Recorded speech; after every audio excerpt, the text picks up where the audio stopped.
Hi there, this is Ariel with LittleWitchery, here to talk to you today about the 5 signs that you may be a witch.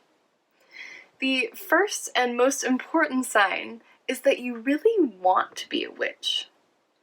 Witches make magic by visualizing the reality that they want. They use their imaginations to turn the core qualities of who they are, like their kindness or their creativity, into their special magical abilities. You don't have to wait for anyone to tell you that you're magical. You don't have to pass a witchcraft test. Your power and magic come from your choice to believe that they are real.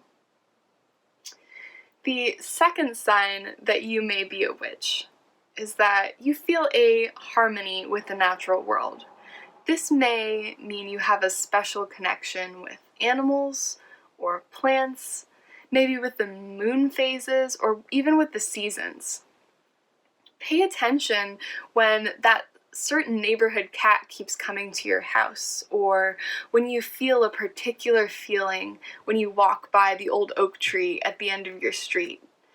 Maybe you feel particularly powerful at the full moon or during a certain season. These are really important signs to pay attention to. The third sign that you may be a witch is that you have very strong gut feelings about things.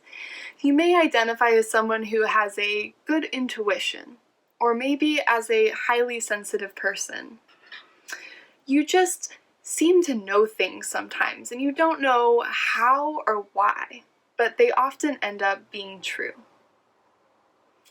The fourth sign that you are a witch is that you feel in your core that you are somehow inherently powerful. When you set your mind to doing something, you know that if you set the right intention and you put enough of your own focus on it, you can make it happen.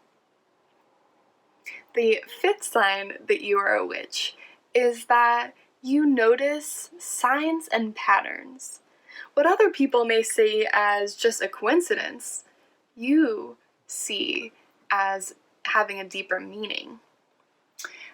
One really important pattern to pay attention to when you're first becoming interested in witchcraft is magical symbols appearing everywhere. You might see witchcraft in people's books and TV and on the radio and everywhere you go. This might be a sign that you should pay a little bit more attention to your own witchy nature.